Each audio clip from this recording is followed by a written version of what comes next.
Rise with ایمان کے محترم ناظرین السلام علیکم۔ اللہ رب العزت سے دعا ہے کہ آپ سب خیر و عافیت سے ہوں۔ محترم ناظرین، آج کی اس ایمان افروز ویڈیو میں ہم سنیں اور سمجھیں گے عظمت قرآن، اور آج بھی ہمارے استاد محترم ہیں جناب ڈاکٹر اسرار احمد رحمہ اللہ۔ تو ویڈیو شروع کرتے ہیں۔ علیہ وسلم سے اللہ تعالیٰ نے فرمایا تھا کہ لا تحرک بہ لسانک لتعجل بہ ان علینا جمعہ وقرآنہ فَإِذَا قَرَأْنَاهُ فَاتَّبِعْ قُرْآنَهُ ثُمَّ إِنَّ عَلَيْنَا بَيَانَهُ۔ اے نبی، آپ اپنے اوپر مشقت نہ لیجئے، اس کتاب کو یاد کرنے کے لیے اپنی زبان کو تیزی سے حرکت مت دیجئے، ہمارے ذمے ہے اسے آپ کے سینے میں محفوظ کر دینا، پھر جب ہم تمہیں پڑھوائیں تو اسی ترتیب سے پڑھنا۔ تو یہ قرآن مجید کا جمع کیا جانا، یہ ہمیں معلوم ہے کہ یہ 22 برس کے عرصے میں نازل ہوا، نجمن نجمن، تھوڑا تھوڑا کر کے، لیکن اس کو جمع کرنے کا کام بھی خود اللہ نے اپنے ذمہ لیا تھا۔ ان علینا جمعہ وقرآنہ۔ یہ بات آ گئی ہے تو میں عرض کر دوں، ہمارے ذہنوں میں ایک مغالطہ ہے، اور اس مغالطے کی وجہ سے دشمنوں کو فائدہ پہنچتا ہے۔ ہمارے ہاں عام طور پر چونکہ قافیہ ملانے کی کوشش ہوتی ہے تو جمعہ کے خطبات میں حضرت عثمان رضی اللہ تعالیٰ عنہ کے نام کے ساتھ کہہ دیا جاتا ہے جامع آیات القرآن۔ اب اس سے کہنے کا موقع ملے گا کسی کو کہ حضرت عثمان نے آیات قرآنی کو جمع کیا، یہ بہت بڑا مغالطہ ہے۔ اصل میں حضرت عثمان رضی اللہ تعالیٰ عنہ نے ایک نسخے پر جمع کیا ہے، کتابت شدہ، کتاب کی شکل میں نسخہ جو ہے اس کو فراہم کرنے والے حضرت عثمان ہیں، ورنہ جمع تو اللہ نے کیا محمد کے سینے میں صلی اللہ علیہ وسلم۔ جمع قرآن کا معاملہ اللہ نے اپنے ذمے لیا، یہ خود حضور کے ذمے نہیں چھوڑا، نہ صحابہ کے ذمے چھوڑا، بلکہ یہ کہ ان علینا جمعہ وقرآنہ، ہمارے ذمے ہے اس کو جمع کرنا اور پڑھوا دینا۔ پڑھوانا ظاہر بات ہے بغیر ترتیب کے ممکن نہیں، اور احادیث میں آپ نے سنا ہوگا کہ بارہا یہ بات آپ کے سامنے آئی ہوگی کہ حضور ہر رمضان مبارک میں قرآن مجید کا دور فرماتے تھے حضرت جبرائیل کے ساتھ، اور آخری رمضان مبارک جو تھا آپ کی حیات دنیاوی کا، اس میں 2 مرتبہ پورے قرآن کا دور کیا ہے آپ نے حضرت جبرائیل کے ساتھ۔ اب ظاہر بات ہے جب قرآن کا دور ہوا ہے تو کیا وہ غیر مرتب تھا؟ وہ جمع ہو چکا تھا، مرتب ہو چکا تھا۔ البتہ حضور کے سینے میں سب سے پہلے جمع کیا گیا، اور قرآن اولاً جو جمع ہوا ہے وہ صحابہ کے بھی سینوں میں جمع ہوا ہے۔ وہ کتابت کی شکل میں ایک کتاب کی صورت میں موجود نہیں تھا حضور کے انتقال کے وقت، بلکہ جمع تھا صحابہ کے سینوں میں، اور صحابہ کے پاس کتابت شدہ کچھ اوراق تھے۔ کسی کے پاس اونٹ کی یہ شانے کی ہڈی جو ہوتی ہے بہت بڑی اور چوڑی ہوتی ہے چپٹی، اس پر لکھی ہوئی صورتیں ہیں، کسی کے پاس جھلیوں پر لکھی ہوئی، کاغذ بہت نایاب تھا، لیکن یہ کہ کتابت کی شکل میں پھر اس کو جمع کروایا حضرت ابوبکر صدیق نے رضی اللہ تعالی عنہ، اس لیے کہ جنگ یمامہ میں بہت سے حفاظ شہید ہو گئے، تو تشویش پیدا ہوئی کہ اگر حفاظ شہید ہو گئے تو قرآن مجید کی حفاظت کیسے ہوگی؟ تب حضرت ابوبکر نے صحابہ کے مشورے سے وہ بورڈ مقرر کیا، اور ان میں جو حضور کے زمانے میں کتابت وحی کی ذمہ داری ادا فرماتے تھے انہی کو اس میں جمع کیا، اور انہوں نے پھر اس کو کتابی شکل میں جمع کر دیا۔ تو کتابی شکل میں بھی جمع کیا جانا یہ بھی حضرت ابوبکر کے زمانے میں ہو چکا ہے۔ البتہ حضور نے ایک رعایت دی تھی، چونکہ آپ کو معلوم ہے، آپ اس علاقے میں رہتے ہیں، کہ عربی زبان جیسے کہ ہر زبان کا معاملہ ہے کہ ہر بڑی زبان میں پھر نیچے بولیاں ہوتی ہیں، کولوکیل۔ وہ جو کولوکیل جو بولیاں ہیں ان میں مختلف طریقے سے لوگ پڑھتے تھے، اس سے پھر یہ اندیشہ ہوا کہ یہ مختلف لہجے اگر رہے تو اس سے بھی پھر قرآن کے بارے میں اختلاف ہو جائے گا۔ تو حضرت عثمان رضی اللہ تعالیٰ عنہ نے پھر قرآن مجید کا ایک اوتھینٹک نسخہ تیار کیا کہ اب صرف یہی نسخہ دنیا میں رہے گا، اور باقی سارے نسخے جو ہے ان کو تلف کر دیا گیا، تاکہ اب وہ لہجے کا کوئی اختلاف جو ہے وہ بھی باقی نہ رہے۔ اور اس کے 4 نسخے تیار کیے گئے، اور وہ نسخے آج بھی دنیا میں موجود ہیں۔ ان میں وہ نسخہ بھی ہے کہ جس پر خود حضرت عثمان رضی اللہ تعالیٰ عنہ کی خون کے دھبے موجود ہیں، کیونکہ وہ شہید کیے گئے ہیں، تو وہ ایک نسخہ جو انہوں نے اپنے پاس رکھا ہوا تھا وہ اس کی تلاوت فرما رہے تھے۔ بہرحال پہلی بات یہ ہے جو بالکل تاریخی حقیقت ہے کہ جن کتابوں کو بھی آسمانی ہونے کا دعویٰ ہے ان میں واحد کتاب ہے قرآن مجید، جس کا متن محفوظ ہے۔ دنیا میں کوئی اور کتاب ایسی نہیں ہے جو یہ دعویٰ کر کے قرآن کے مقابلے میں آ سکے۔ اور پھر آپ کو معلوم ہے کہ کتنے بڑے پیمانے پر پوری امت میں اس حفاظت قرآن کے عمل میں حفاظ حصہ لے رہے ہیں۔ لکھوکھا حفاظ موجود ہیں. بعض ممالک میں آپ کو 8-8 10-10 برس کے بچے جو ہیں وہ حافظ مل جائیں گے. کوئی دنیا میں اور کتاب نہیں ہے کہ جس کے حافظ موجود ہوں. بڑے بڑے علماء کی تصحیح کر دیتے ہیں 8-8 سال کے بچے کہ یہ آپ غلط پڑھ رہے ہیں. اس کے اس طریقے سے ایک ایک شوشہ جو ہے وہ محفوظ کر لیا گیا ہے. تو یہ بات جو ہے یہ قرآن مجید کی عظمت اور فضیلت کے ضمن میں پہلی حقیقت ہے کہ جسے ہمیں سامنے رکھنا چاہیے. اور اس حقیقت کے ادراک و شعور کے لیے قرآن پر ایمان لازم نہیں ہے، بلکہ یہ وہ بات ہے کہ جس کا اعتراف ہر شخص کرے گا، خواہ وہ قرآن کو اللہ کا کلام مانتا ہو یا نہ مانتا ہو. دوسری بات قرآن مجید کی عظمت کے ضمن میں یہ ہے، اور وہ اس پہلو سے پوری دنیا کو ماننی پڑے گی، اور واقعہ یہ ہے کہ جو ان میں اصحاب دانش و بینش ہیں وہ مانتے ہیں کہ محمد الرسول اللہ صلی اللہ علیہ وسلم کا تعلق کسی پری ہسٹورک ایرا سے نہیں. حضور کل 1400 برس پہلے کی شخصیت ہیں.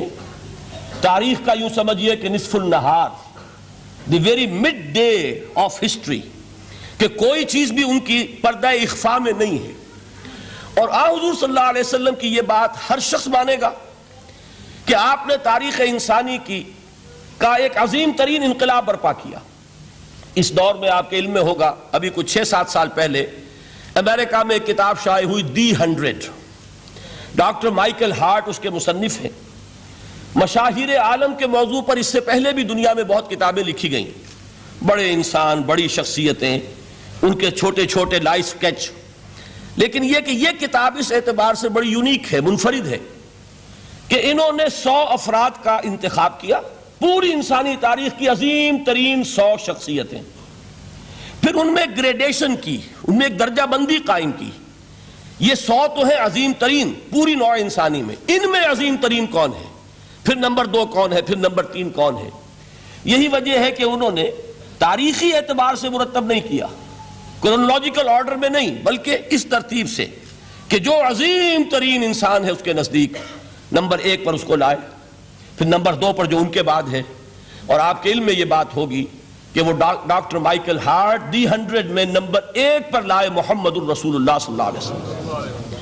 اور انہوں نے یہ کہا کہ بہت سے لوگ میری اس تصنیف میں نمبر 1 پر محمد کا ذکر دیکھ کر صلی اللہ علیہ وسلم حیران ہوں گے، اس لیے کہ ظاہر ہے وہ مسلمان نہیں ہیں، وہ تو عیسائی ہیں، تاحال بھی عیسائی ہیں. انہوں نے کہا کہ اس میں مجھے لازماً I owe an explanation، مجھے اس کی وضاحت کرنی پڑے گی. اور اس کی جو دلیل اس نے دی ہے وہ اس شخص کی ذہانت کی بہت بڑی عکاسی کرنے والی شے ہے. کہتے ہیں this is because he is the only person. یہ the only کو انڈرلائن کر لیجئے اپنے ذہن میں. واحد شخصیت ہے پوری نسل انسانی کی، supremely successful in both the religious and the secular fields. کہ زندگی کے یہ 2 خانے جو آج کے انسان نے اپنے ذہن میں قائم کر لیے ہیں، ایک خانے کو وہ کہتے ہیں یہ مذہبی خانہ، یہ انفرادی ہے، عقائد ہیں، عبادات ہیں، کچھ سوشل کسٹمز ہیں. اگر کوئی فوت ہو جائے گا تو کیا کریں گے، اسے دفن کریں گے، جلائیں گے، کیا کریں گے، پیدائش ہے اسے سیلیبریٹ کس طرح کریں گے، یہ سوشل کسٹمز ہیں. تو دنیا میں یہ مانا جاتا ہے کہ یہ تو ہے ریلیجس اور پرائیویٹ افیئر ہے زندگی کا. اور ایک ہے سیاست، معیشت، تمدن، قانون، عدالت، سیاسی نظام، معاشی نظام وغیرہ. یہ سیکولر فیلڈ ہے، اس میں کسی مذہب کی بات نہیں ہونی چاہیے، بلکہ یہ کہ جو بھی کسی ملک کے رہنے والوں کی اکثریت کی رائے ہو اس کے مطابق کام چلنا چاہیے. یہ ان کا ذہن ہے، ہمارا نہیں معاذ اللہ. اسلام کے نزدیک انسانی زندگی انڈیویزیبل ہے، ناقابل تقسیم وحدت ہے. یہ ایک آرگینک ہول ہے، حیاتیاتی اکائی ہے جس کو تقسیم نہیں کیا جا سکتا. لیکن جدید ذہن کا تصور یہی ہے. اس تصور کے پس منظر میں دیکھیے کہ جو سب سے بڑی تحسین ہو سکتی تھی اور جو سب سے زیادہ ٹریبیوٹ پیش کرنے کا انداز ہو سکتا تھا وہ شخص نے پیش کر دیا حضور کو، کہ دونوں میدانوں میں بیک وقت انتہائی کامیاب انسان پوری تاریخ میں صرف ایک ہے، اور وہ محمد ہے صلی اللہ علیہ وسلم. اس لیے کہ جتنی بڑی شخصیتیں اور نظر آتی ہیں وہ یک رخی ہیں، یا ادھر عظیم ہیں یا ادھر عظیم ہیں.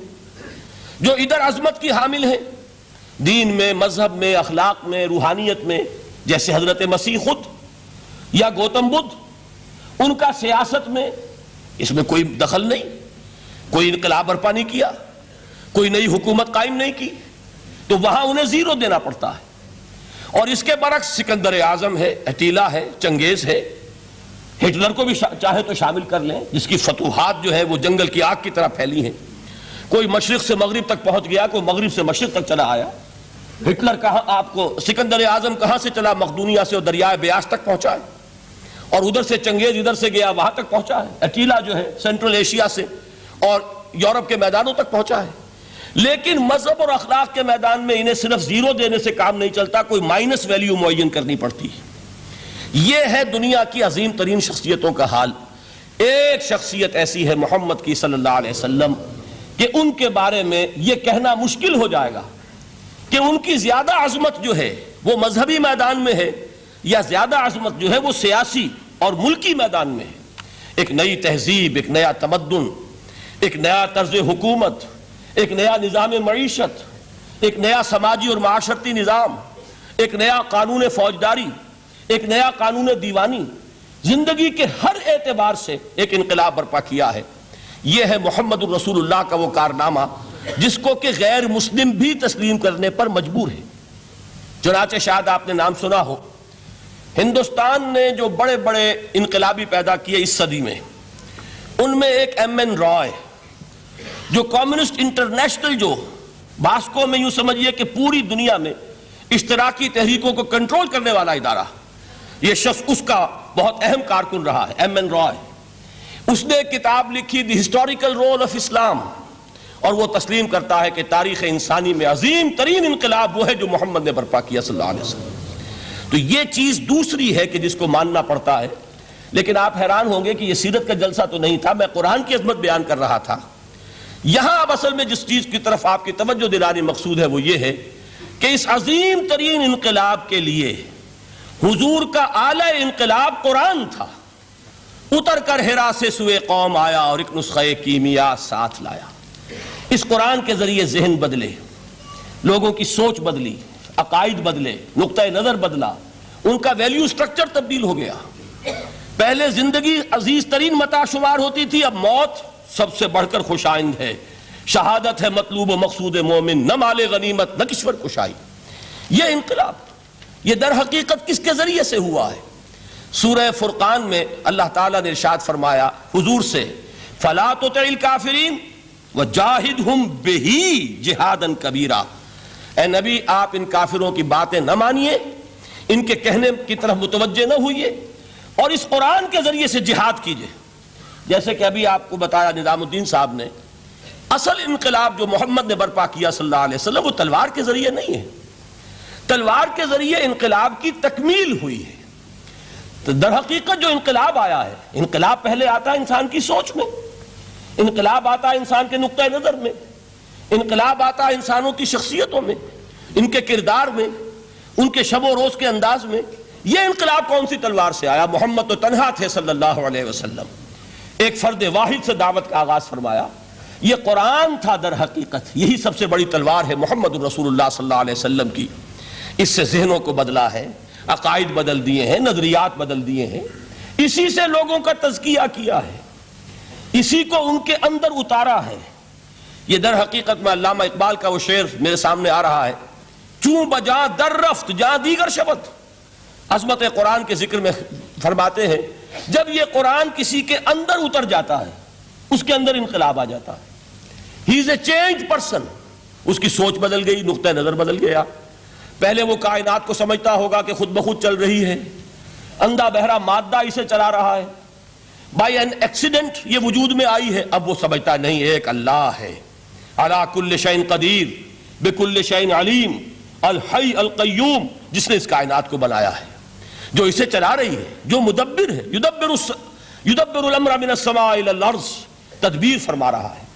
وہ ہے کہ جس نے اس کائنات کو پیدا فرمایا. پھر یہ کہ پہلے وہ سمجھتا ہو کہ میری زندگی کیا ہے، وہی جو کہ شہنشاہ ظفر نے کہا تھا کہ عمر حیات مانگ کے لائے تھے 4 دن، بہادر شاہ ظفر آخری تاجدار خاندان مغلیہ کا، کہ عمر دراز مانگ کے لائے تھے 4 دن، 2 آرزو میں کٹ گئے 2 انتظار میں. کل زندگی کیا ہے؟ یہ 30 40 50 60 70 برس. قرآن نے بتایا نہیں. اور جو ترجمانی کی اقبال نے، تو اسے پیمانہ امروز و فردا سے نہ ناپ، جاویداں پہم دواں ہر دم جواں ہے زندگی. یہ تو ایک ابدی سلسلہ ہے، اس کے لیے کوئی اختتام ہے ہی نہیں. یہ موت جو ہے یہ دی اینڈ نہیں ہے، موت ایک زندگی کا وقفہ ہے، یعنی آگے چلیں گے دم لے کر۔ یہ انقلاب ہے انسان کے فکر کا اور سوچ کا۔ اس انقلاب کے نتیجے میں وہ جماعت تیار ہوئی صحابہ کرام کی، ڈیڈیکیٹڈ، کمیٹڈ، جو آخرت کے طالب تھے، جو اللہ کے عاشق، محمد کے دیوانے صلی اللہ علیہ وسلم، تن من دھن قربان کرنے کے لیے تیار۔ حضور کے چشم ابرو کی جنبش جو ہے وہ ان کے لیے گویا کہ ایک حکم کے درجے میں ہے، جس کی کہ لازماً تعمیل ہوگی، اور انہوں نے اپنی گردنیں کٹوا دی، اپنے گھر اجڑوا دیے، اپنا دنیا کا جو بھی کچھ اثاثہ تھا وہ قربان کر دیا، نشاور کر دیا، تب کہیں جا کر انقلاب آیا۔ اور یہ شخصیتیں جو تیار ہوئیں تو ان کے تیار کرنے میں ذریعہ کیا ہے؟ قرآن۔ یہی وجہ دیکھیے، نوٹ کیجئے، اسی بات کو دوسرے پیرائے میں عرض کر رہا ہوں کہ تاریخ انبیاء کے ضمن میں بھی ایک بڑی عجیب حقیقت سامنے آئے گی۔ حضرت موسیٰ علیہ السلام کے معجزات دو بہت مشہور ہیں، عصائے موسیٰ اور ید بیضاء۔ ویسے قرآن مجید نے 7 مزید گنوائے ہیں، 9 آیات بینات، 9 بڑے کھلے کھلے معجزے جو فرعون اور آل فرعون کو دکھائے گئے۔ پھر آپ کو معلوم ہے کہ اسی عصا کی ضرب سے سمندر کا پھٹ جانا، اسی عصا کی ضرب سے ایک چٹان سے 12 چشموں کا پھوٹ بہنا، اور پھر یہ کہ من و سلوہ کا نزول ہے، اور غمام ہے صحرا کے اندر جہاں کوئی چیز سائے کے لیے نہیں ہے، ان کے اوپر ابر کا سایہ کیا جا رہا ہے۔ یہ سارے معجزے آپ کو نظر آ رہے ہیں۔ اسی طریقے سے حضرت مسیح علیہ السلام، کیسے کیسے معجزے۔ مردہ کو کہا قم باذن اللہ، اور کھڑا ہو گیا۔ گارے سے بنایا ایک پرندے کی شکل اور اس میں پھونک ماری اور اڑتا ہوا پرندہ ہو گیا۔ یعنی یہ کہ احیاء موتا اور خلق حیات یہ آخری معجزے ہو سکتے ہیں، اس لیے کہ یہ خالص اللہ تعالیٰ کے افعال ہیں۔ لیکن ذرا اس کانٹیکسٹ میں دیکھیے محمد کا معجزہ کیا ہے صلی اللہ علیہ وسلم۔ قرآن مجید جن لوگوں نے پڑھا ہے اور سمجھ کر پڑھا ہے، ترجموں سے پڑھا ہے، یا ویسے وہ عربی زبان سے واقف ہیں، ان کو معلوم ہے کہ قرآن بار بار کہتا ہے محمد کا معجزہ، یوں تو بے شمار واقعات ہوں گے لیکن اصل معجزہ صرف اور صرف قرآن ہے۔ اسی کو